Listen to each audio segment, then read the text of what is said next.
Okay, it is 1:30 on the dot, so we're going to go ahead and get started. Welcome to the first of our six-part series for online learning to support the conceptual understanding framework. My name is Blythe Evans, and I'm pleased to be here with you today to engage in this online learning opportunity. There are a few people in the background helping out as well, so I'll introduce them formally.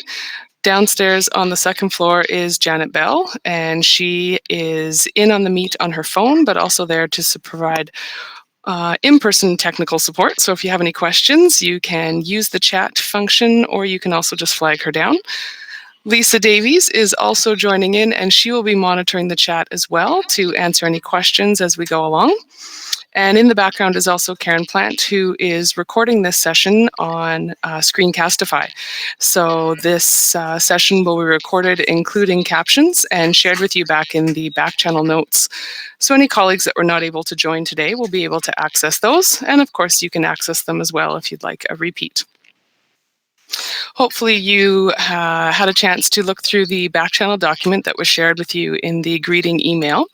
That's the document that we're going to use throughout all six parts to keep all the documents in one place for you. And there was some pre-reading, also the meet code, so hopefully you've been able to find that, and the slides presentation. Please make sure you have the slides presentation open, as a number of the links to the documents we'll be using today will be in that slides presentation.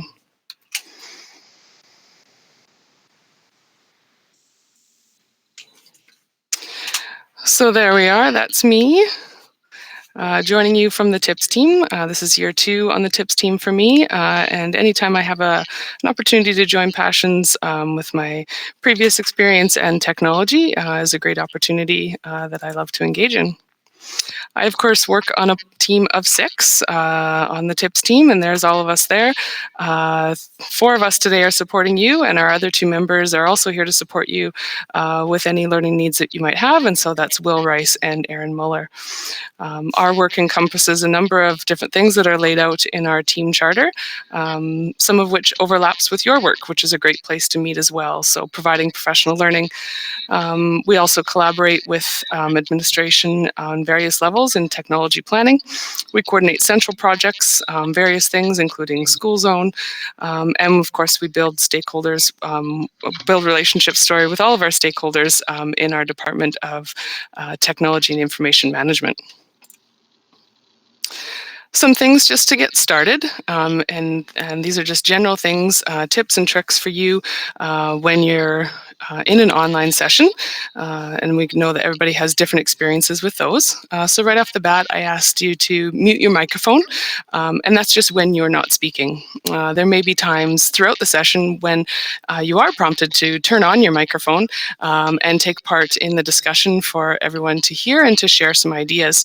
And so that's easily done with your microphone icon in the bottom of your screen there on the left-hand side. You also have, of course, your video camera. So if you would choose to turn that off, you can toggle that on and off as well, and it will just put your account picture there instead. Do adjust your camera if you are keeping your video camera on so that your face is in the image. And depending on what kind of technology you're using, my camera is built right into my laptop, but you might be using an external one, and you can just adjust that up and down, as sometimes it's strange to see yourself, your own face on your screen. Hopefully you've been able to set aside, I know some of you had appointments and other meetings that you've set aside to be here today, and that's wonderful. Thank you for being able to do that. We always encourage people that to be in that same frame of mind as you would be in an in-person learning session. So being prepared, being present. And of course today, one of the big purposes of the learning today is to be an active learner.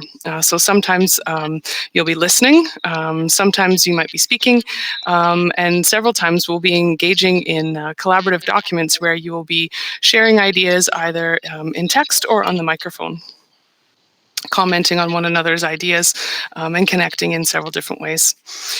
As I mentioned just at the start, there's two ways that we can connect for questions as well. And so please use the comment stream just on the right-hand side of your Meet interface if you have a question that requires an immediate response. So if a document isn't working for you or you're not sure where we are or what's happening, please put those questions there, as well as any technical concerns with your computer, your microphone, your video camera. And then if you have any deeper questions to do with the content as the session progresses, please use the question session in our back channel document. We're going to go there formally together. You've had a look at it in the beginning, but those questions that might require more of a conversation or a longer answer, please use a bullet and put those in our back channel document. The course, as we outlined it, so I had a great opportunity to work with Marilyn and really create an opportunity that works for you and the work that you're doing to support teachers in our district. It is just a framework and it is shifting. So as each session progresses, your feedback will then shift the content and the process in the next one, hopefully keeping most of the process consistent as we go through. And so the framework as we have it set out is, of course, to support that shift from in-person to online professional learning. And we know that has a number of arms and legs to it right now, and that's something that we'll be shifting to next year. To support that, we wanted to fill the learning session with best practices for online learning, as we're engaging in right now. Also, how to integrate technology to support the conceptual understanding framework, so making some connections there that then you can be making for teachers and ultimately for students. And then, of course, an opportunity through an invitation to practice facilitating and leading the group. We know that through online learning, learning is much stronger in a cohort that is trusted, in which case we can get feedback from our colleagues and practice the skills that we are learning. So our agenda for learning today, which as I said, will become a structure that we follow through in all 6 sessions, with the front end of today's session being a little bit heavier as we get to know each other and our processes. So we're going to start with a participant check-in, and we're going to link to the pre-reading that was in the back channel notes. We're then going to formally look at that document for our back channel notes and establish what it is used for. Then we'll look at some content around best practices for online learning, and specifically today looking at the flipped classroom. We will then make the connections from our activities and how they connect into the conceptual understanding framework. And those will all be shared with you so that then you can reproduce them and use them with your teachers and students. And then we'll do a wrap up with some reflections and some next steps as we prepare for session 2. So to start us off and calibrate some of our thinking and get us into the headspace about online learning, I wanted to share a quote with you from the pre-reading. And so ask you to calibrate, how does this thought connect to your work presently? And how could this thought then lead into your work in the future? I'm going to ask you in a moment, when we go into our check-in document, to share a comment connected to this quote and to the pre-reading. And then we're going to have an online discussion where we'll be commenting on one another's ideas. So take a moment and just gather your thoughts there for a second. If perhaps you were late to signing up and you didn't get an opportunity to read the pre-reading, the quote gives a nice summary, and we can certainly catch you up as we go along.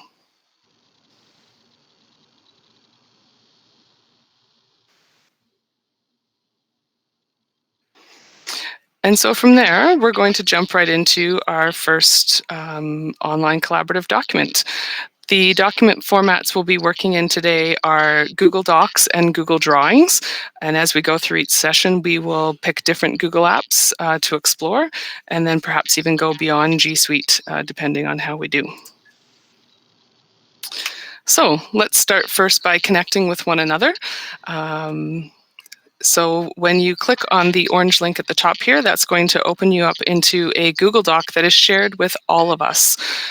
So if you were on the list to participate, then you will be all editing this document at one time. It is in a chart format where you'll have a chance to enter the following information. We'll start with simple things like your name, your position, and that gives me an idea of what kind of work you do so that I can make further connections in the latter sessions that would be more relevant to your work. The focus of your learning for this series. So what is it that you want to get out of this online learning opportunity? And then a connection to the quote just read or more deeper to the pre-reading. Once we've entered that information, and I'll guide the discussion as we go into that document, then I'd like you to use the chart as well and make a comment on someone else's connection.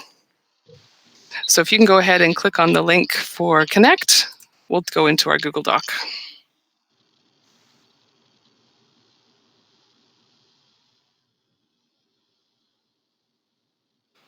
Wonderful, and I see some people have already gotten in here, which is great. Wonderful. If you can please add your first name and your last name, that will help us just to know who's who. And if you can be as specific as possible with your position. So if there's a particular area of curriculum that you work in, and even a specific project that you're working on, anything that would help me or one another to make connections, as this will then become tied to our back channel notes so that we can connect with one another outside of our sessions.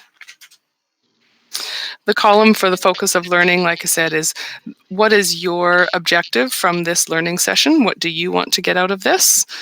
And again, be as specific or as general as you'd like. In that way, I can also tie in those things, work them into further sessions, or we can have more of a one-on-one conversation at a later date.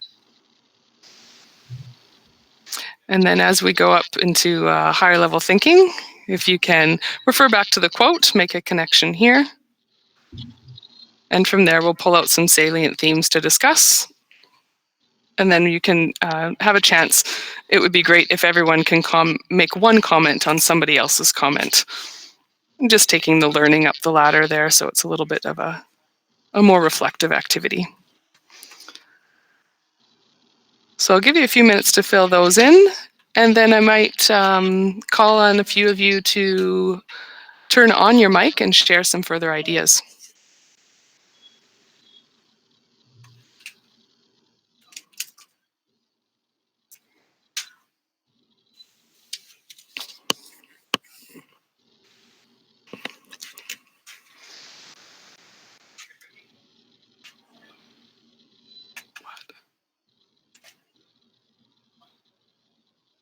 My document just asked me to reload it. So there you go. There's a technical challenge that can happen sometimes. We have over 30 participants in one document at one time.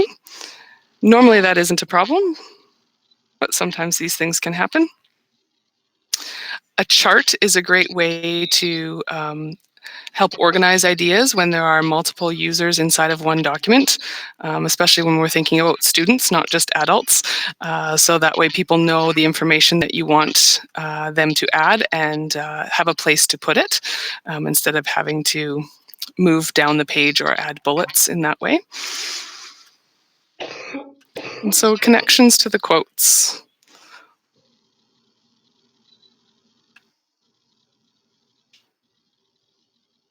See people making connections to things like trust, a group construction of ideas, and yet personalization and the opportunities that would lie within that.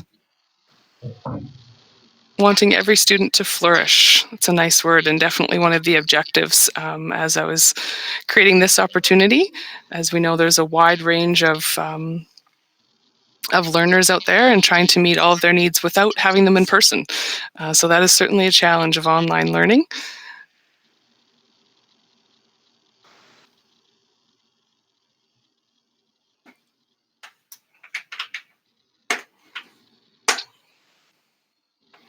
Yes, bringing forward perspectives, and so how to monitor that. And so it's that balance of direct learning, as I'm doing now, and I'm the one doing the speaking, but then also synchronous learning, so adding ideas in text, and like I said, even having some voices come forward when you're ready, and using the mic, and you being part of the discussion.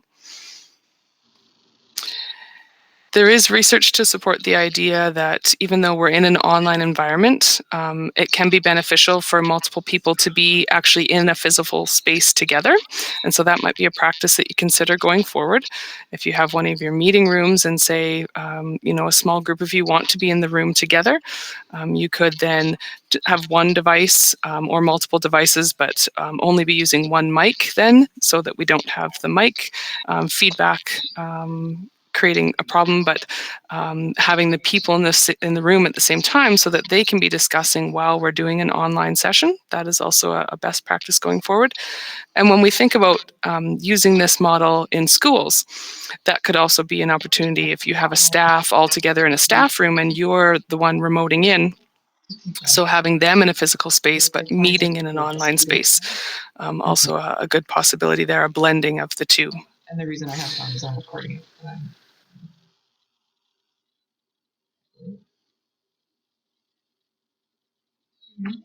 Yes. Yes.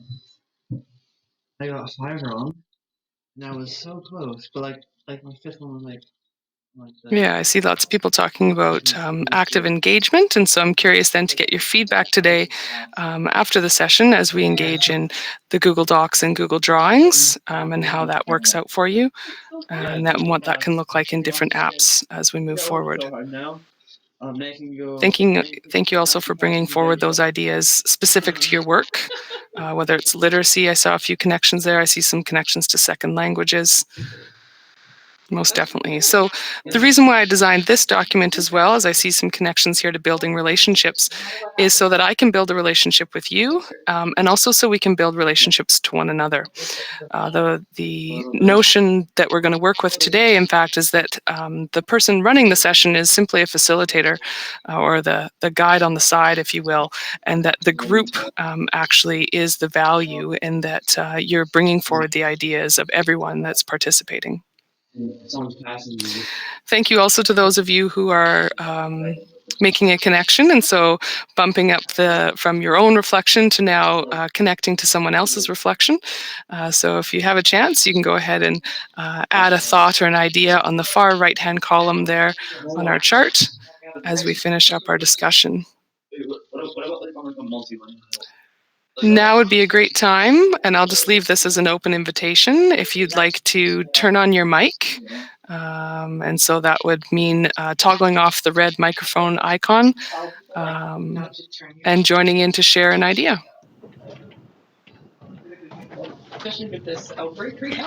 So this is Marion, and I think that I'm struck by the fact that the relationship building happens best, whether it's online or whether it's in person, when we get people interacting. I was part of a MOOC course where you didn't interact with other participants a lot, and you need to build the bonds, or you need to interact with a set group of participants, I think, rather than just sort of anybody, and it helps build that relationship. I agree, and thank you for sharing that. We considered that as we were designing this course of, is it a series? Is it a different group each time? Is it drop-in? And I really agree with you, and we'll look closer at MOOCs as another idea if you're not familiar with that format, that having trust in your cohort, and with this cohort, of course, you already work together, so you already know each other in a lot of ways, which helps as well.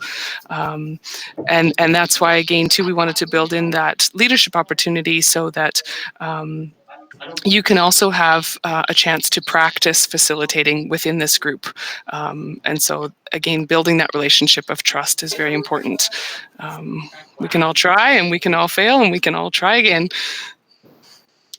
Thank you, Marion, for joining in. Would anybody else like to share an idea before we move to our other activity? Alicia here. I think part of what I'm really looking forward to in this series is in our math sessions, we work with a lot of cutting things out and concrete materials. And I know that there are online versions, but those are still often two-dimensional representations of the actual physical, tangible objects. So I'm really looking forward to seeing what could be crafted online that would mirror that experience for teachers, because so much of our activities focus on having teachers experience experiencing those things in the way that students will too, will some of the online versions still translate to help them envision what that will be like with concrete manipulatives, or even using things like math type in certain online environments is really difficult. So then you don't get the symbology and the symbols in the mathematics, right? So I'm just curious to see what is available to try and emulate that in-person experience online.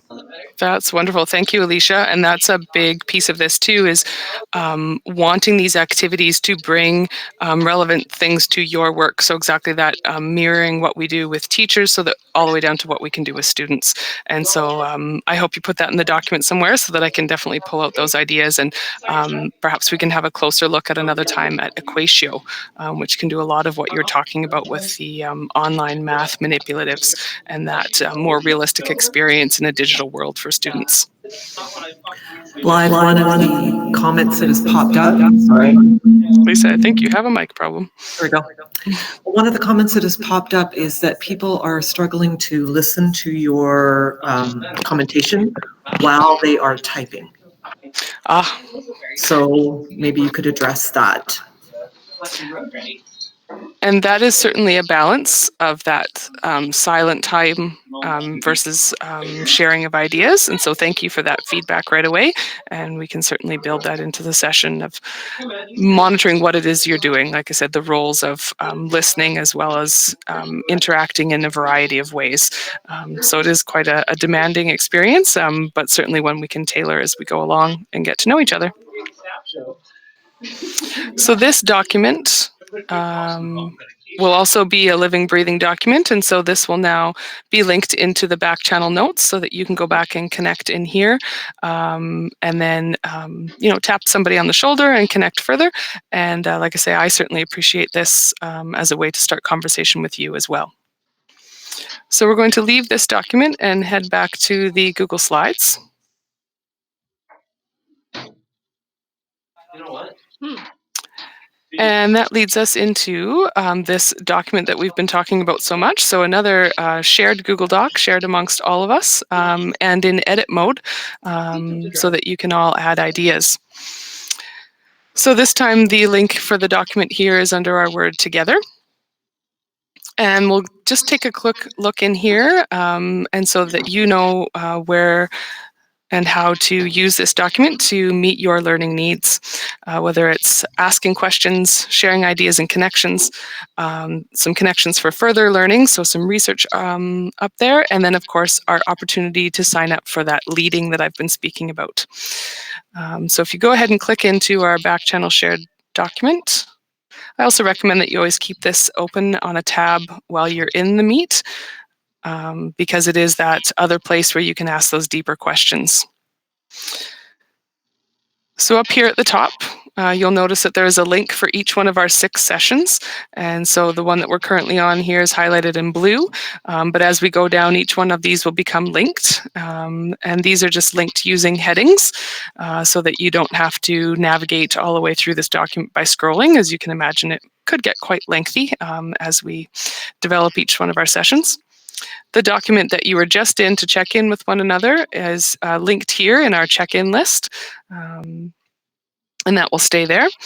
Our Meet will remain the same for all 6 of our sessions, and it is static and linked here for you, so you always know how to get there. And then 2 other documents that we will continue to use throughout each one of the sessions. This second bullet here is a document we'll have a look at towards the end of this session, where each one of the activities that we do will be linked here for you to refer back to, but then it will also be categorized under what type of learning we did according to foundational learning, deeper learning, or transfer. And that's something that you can then use and modify when you're using with teachers. And at the end of each session will be an opportunity or an invitation for you to do your own reflections. And so this will be our reflection document. This link here will prompt you to create your own copy. And once you create your own copy, you can do with it as you wish. And there's just a structure that's added there. And I would encourage you to back channel notes document, of course, too. Something that could be helpful is to use the comment stream. If you don't have a question, perhaps about deeper learning, but a question in regards to the sessions, you could certainly use the comment stream in a Google Docs, and that would be another way to connect. So that's going to take us into part 3 of our session today, where we're going to get into some of the best practices for online learning. And in this next section, we'll be interacting in a Google Drawings document and using it as a place to calibrate some of our ideas as we go along. So the first thing we're going to do is just a priming activity related to our pre-reading. So when you're ready, you can go ahead and click on the link here for the Google Drawing. This is one of the documents that I've added that's going to force you to make a copy. And when you do that, it will drop it right into your drive, and then it becomes your own. So this document is set up as a sorting activity, where we're going to take some of the practices from the pre-reading about online learning, and you're going to sort them from your experience and your prior knowledge. Are these high priority practices or low priority practices? We're going to have some discussion while we're doing this, and I'll be sure to build in some thinking time prior to discussion. And then we're going to use this as a bookend. And so after some further discussion, I'll have you come back and resort. Where do these fit in terms of if you were to be preparing a session for teachers online, what would you say are the practices that are more important and less important? So from there, we'll go ahead and click into the document. You can see here it's going to force to make a copy, so I make a copy. And then we each have our own document.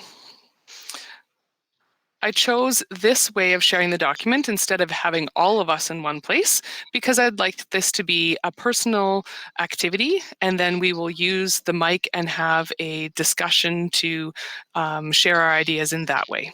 So I'll give you a few minutes if you can go ahead and sort those best practices, each one into being a high priority or a low priority.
Okay, so hopefully that was enough time to get most of those ideas sorted.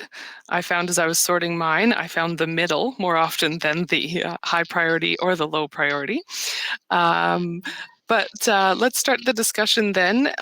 Is there one or two ideas that stand out for you that must be a high priority in order to make online learning a success? So if you'd like to turn on your mic and just give your name and tell us your idea.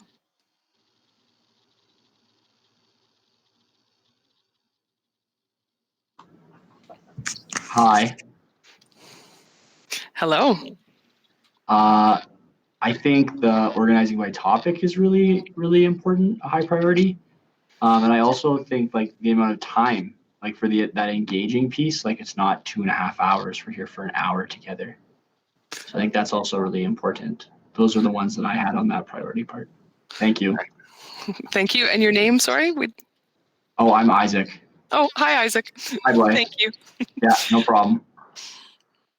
Yeah, certainly having a clear agenda to the learning, because you can't gauge understanding by seeing people's faces quite as much. Definitely making that clear helps the learning move, both from an overall perspective and then getting into the details as well. And the time frame you mentioned, yes, so that'll be interesting to see at the end of this session, as we're halfway through the session. Is an hour too long? Is it too short?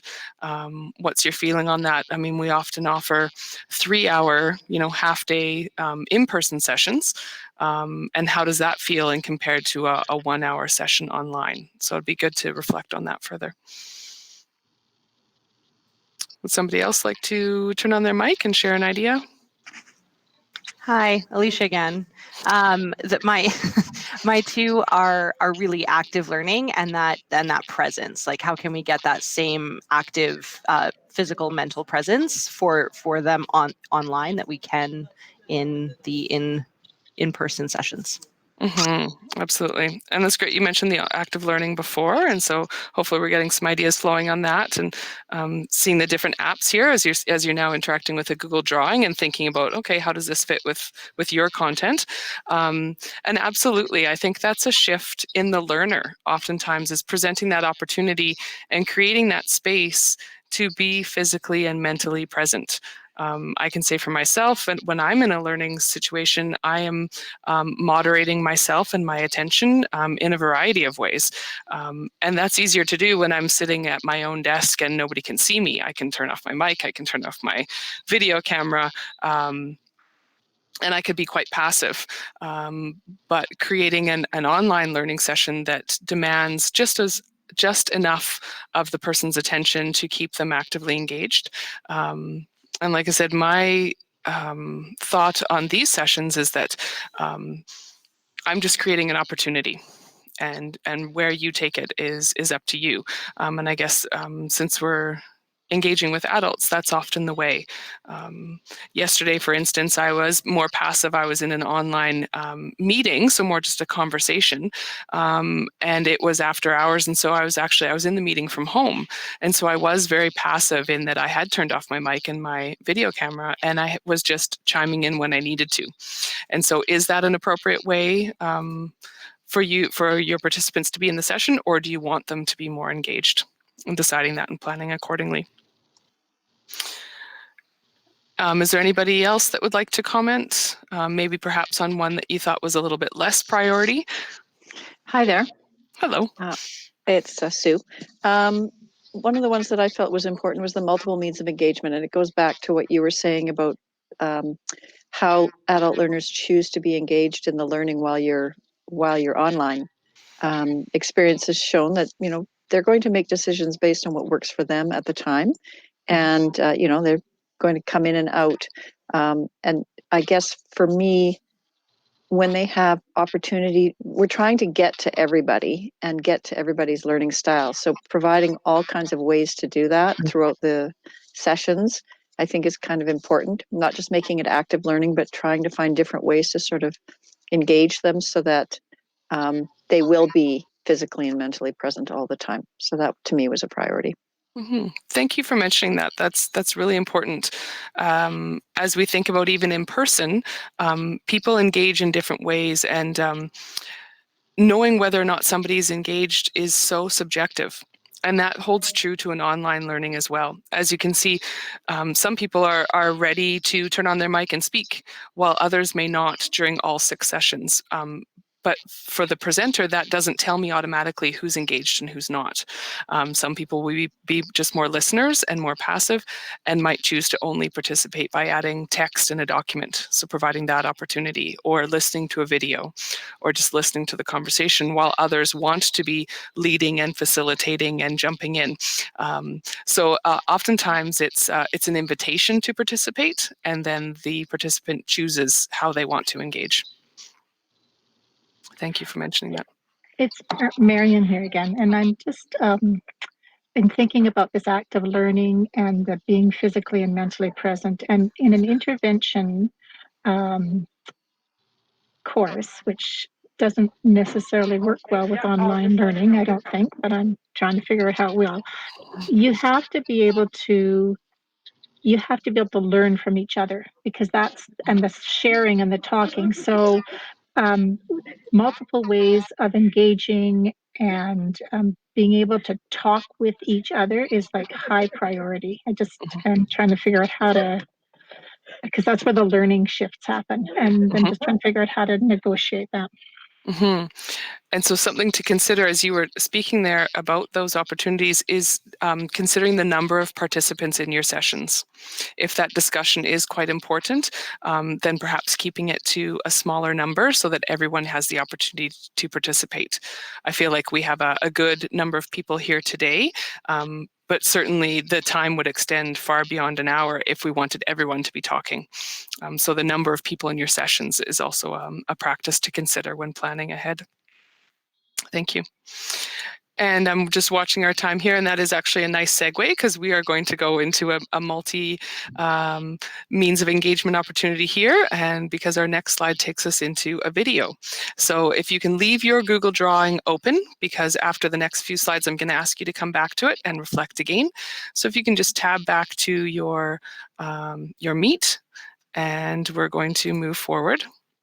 We have a short video that gives a rather concise description about the flipped classroom.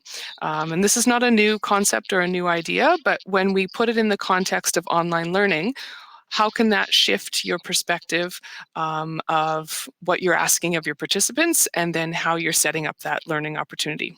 So we'll go ahead and click into the video, and then we'll carry on from there.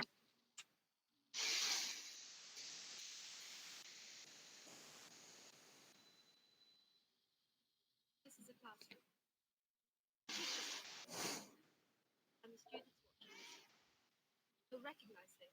It's probably how you were taught and how your parents. There are a lot of problems with it. See, not all students learn speed. Some get lost. And while some students learn better by listening, others may learn better by reading. This makes the teacher's job. Here's another one. The flipped classroom addresses these problems and makes learning more personal. First, the teacher makes a video that delivers the content they'd usually teach in class. Then they share it online with students. This leaves the teacher free to spend class time. Students can rewind and rewatch a video as many times as they like and come back to class with questions for the teacher. So keeping up with the class is no longer an issue. Students can access the video at any time using mobile devices, giving them the ability to learn more independently. Instead of sitting and listening, students can spend class time applying knowledge in more practical ways. And teachers are free to spend their time working with students and giving them individual support and attention. The flipped classroom model is already making a difference to students and teachers worldwide. So get involved. Discover more at flippedinstitute.org and become part of the movement.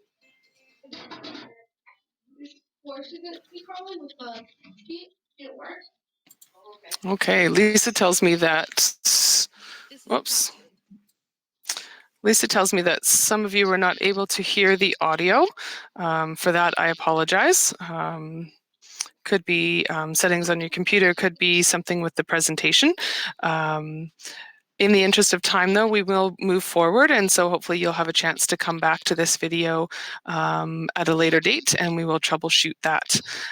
The idea is that the facilitator becomes the guide on the side, and so the students have the opportunity to engage in the encoding process or the gathering of new information prior to the session, and then during the session is more of that coming together, the connection through conversation and activity to consolidate those ideas, and then of course then move through to retrieving those ideas or transferring them into another context. And so when we think about that flipped classroom opportunity, we can put that back onto a model that we call TPAC. And so this is one of the frameworks that we use when we are working with teachers to choose the just right opportunity for student learning. And you can see there by the Venn diagram that it's a way of empowering teachers with their choice to choose the pedagogy to understand their students and their next step in their learning, as well as the curricular outcomes that they're working with in their content area, and then choosing the technology that will have the greatest impact for the learner. And so sometimes that technology can be fully digital with Chromebooks and Google Docs, as we're doing here today. And sometimes that technology might be a pencil and paper. And combining all of those things together, as you can see in the context around the outside of the circles, and understanding all the factors that are coming into play in that learning environment. And then overlaying that with the conceptual understanding framework, as I said, and making those connections as to when we pull out the curricular connections, what type of learning is it that we want our learner to engage in? And looking at the foundational pieces and where do they fit in terms of technological use, and of course the deeper learning, and then of course transfer. And so we'll make those connections explicitly as we move through our activities. Another model to introduce you to, or maybe refresh you with, is the SAMR model. And so you can see it's just an acronym there for different ways to implement technology. And it's often presented in this kind of hierarchy, or certainly a vertical structure. But I like to take it apart a little bit, unpack it, and look at, again, empowering teachers with what's the best choice here. So as we look at substitution, and if we overlay that with the activities we've been doing today with Google Docs, a substitution activity might just be, instead of writing pencil and paper, they're typing instead. So I would consider that a functional substitution. Then if we look at choosing technology for an augmentation activity, so still within a Google Doc, we're typing, but now we can use spell check and grammar check. So we've added some efficiencies as we move forward. Still within a Google Doc, if we wanted to look at modification, now we could be typing, but we could be using speech to text. So now we've added some modifications for accessibility, and more students can be engaging in different ways. And then if we look at redefinition, within a Google Doc, we could be sharing that work with other students in a different country, so that we could be gaining perspective of another culture. And so in that way, we could be redefining understanding and engaging in a type of learning that we couldn't do without that technology.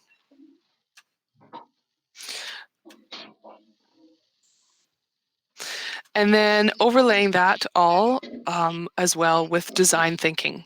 And so really keeping design thinking in the background as goes all the way through all of our 6 sessions as well. And thinking about empathizing with our teachers and ultimately with our students, and how we can use online learning and technology to improve their learning opportunities. And so really using a question and thinking about how can we get to that deeper learning and transfer learning in this context.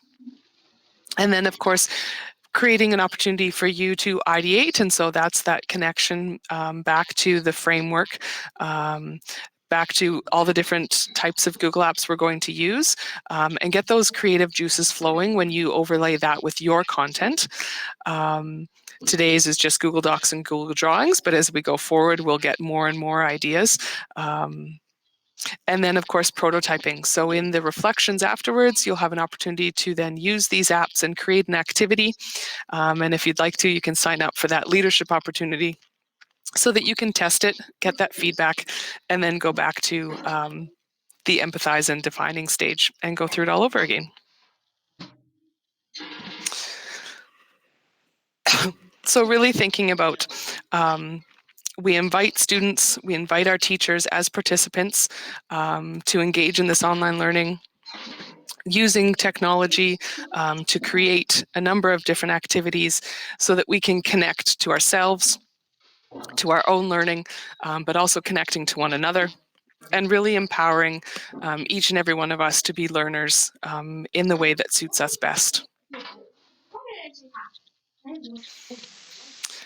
And so with that, direct learning, I'd ask you now to tab back over to your Google Drawing that you created just a few minutes ago. Have a look at your sort that you did and think about, do any of those pieces need to move to being a higher priority or a lower priority? Or would you like to maybe add another box of another idea that you think would be a best practice for online learning? And then we'll share those ideas over the mic if you'd like to. So I'm going to go back out to my Google Drawing, and if you can do the same, and I'll give you a few minutes to reflect there.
I just asked a question in the chat about considering wait time on an online environment.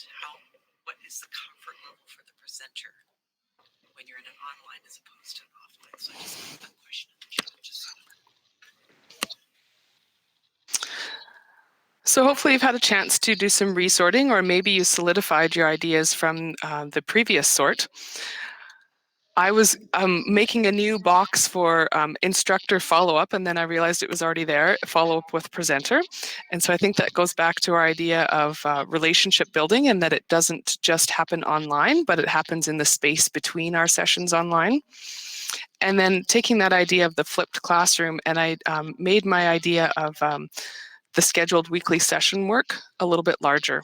And so that pre-reading or the front loading of material prior to our online session, and how that can deepen our conversation and our connection while we're here.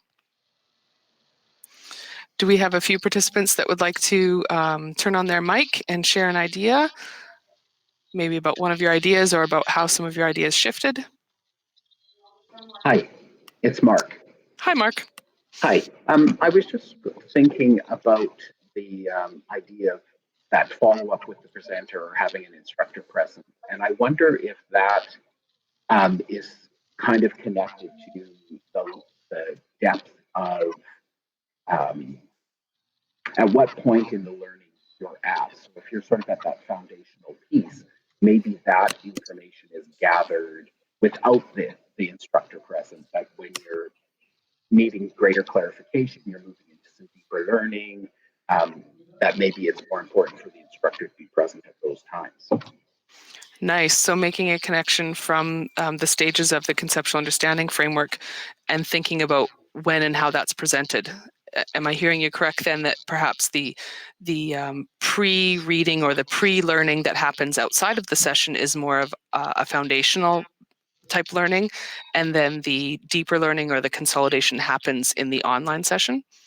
Perhaps. Okay. I can envision that. Yeah. Okay. And then certainly that opportunity for transfer as well on the other side of the session. Thanks, Mark. Is there someone else who'd like to share an idea?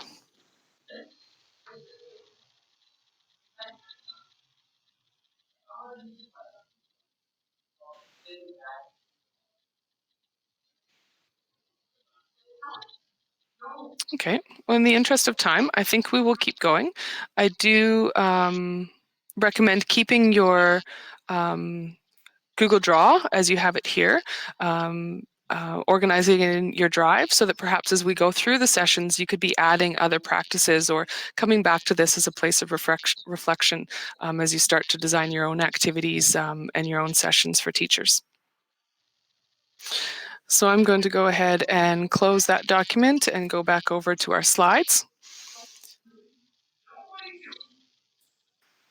And so a few tips and tricks with the specifics with Google Drawing. Today's activity was set up as definitely a drag and drop, but also many ways to be adding text boxes, bringing in images, using the shapes and whatnot to create any kind of visual representation of ideas. In the Google Drawing, you can adjust the page dimensions. So if you'd like a printable format, you can always adjust the size of the area that people are working in to be an 8.5 by 11, which is a great way to archive that learning if that's for you. The force make a copy, as you experience there, can be done for Google Docs and Google Drawings and a number of other Google documents. So remember, that's just taking off the words edit from the URL and replacing them with the word copy. Or of course, with Google Docs, you can also have it as a group edit. So we could have all been in there at the same time. I just didn't choose that today. So as we move into the last part of our session today, the other document that will be ongoing that I wanted to share with you and is also linked in our back channel notes is the connection between the technology integration and the conceptual understanding framework.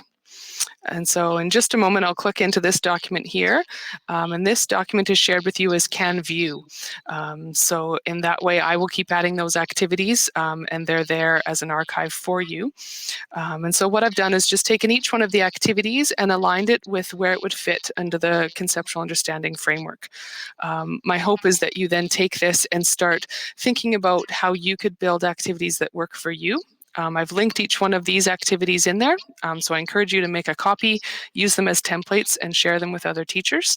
And certainly as you start ideating towards creating your prototypes and then thinking about if you'd like to lead an opportunity with your colleagues. So I welcome you to click on the document, or you can follow along on the screen here. Again, I've used a table in this document to keep ideas organized. And so for each one, you'll see the app that's used. And as we go through the sessions, I'll keep adding them as we go down. These are the links to the actual documents, just so you have them curated here for you, and the connections of what type of learning was it that we were engaging in. And certainly these are fluid. These are not concrete, but you can see there just in that opening participant check-in, not only we were just at a foundational learning of sharing some ideas, but then we were doing some reflection, and then we were actually commenting on one another's reflections. So taking that learning all the way through and could go even further. Again, with the back channel notes, sometimes we're just accessing that information, or if you're actually engaging in the questions and summarizing of ideas, then we can take that a little further as well. The Google Drawing, of course, we were doing some sorting into higher and lower ideas. So asking you to take your understanding from previous and then consolidate them. And then, of course, the reflecting afterwards. So you were joining ideas together, but then putting them into another context. And then, of course, the post-session reflection document we have not opened yet, but we'll get there in just a second. And that's that invitation for you to reflect on the learning from today with the different apps, and then engage in that design thinking process, hopefully getting some feedback and then some opportunity to lead. So this chart will continue down, separated by just a gray line, so you can see where each session is and then the activities we do as we move through each one of our sessions.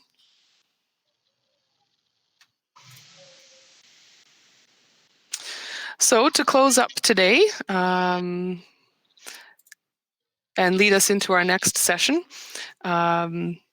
Using that design thinking process, as I've already kind of been seeding for you, how can you use technology then to facilitate an online interactive activity for participants? So in this case, it's this nice group that we've created here of our cohort, but thinking forward to the teachers that you would serve in connections with the conceptual understanding framework.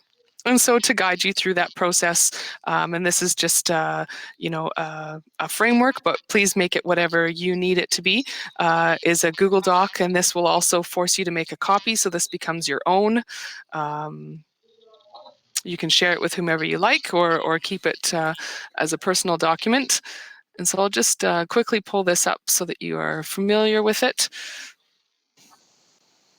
And because this forces you to make a copy, I won't do that with every session, but I would encourage you to keep the structure and then just copy and paste and move through with each one of the sessions as you do.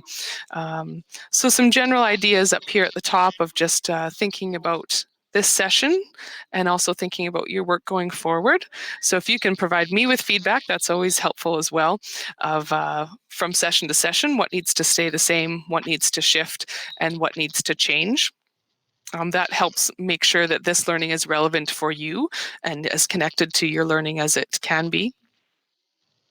But then also guiding you through that design process. And so creating an activity, trying it with a colleague, reflecting on that process, and then, if you will, consider sharing it with us in our next session when we meet online. And so that connects you back to the notes there with that chart, if you recall, where you can put your name if you'd be so brave to do so.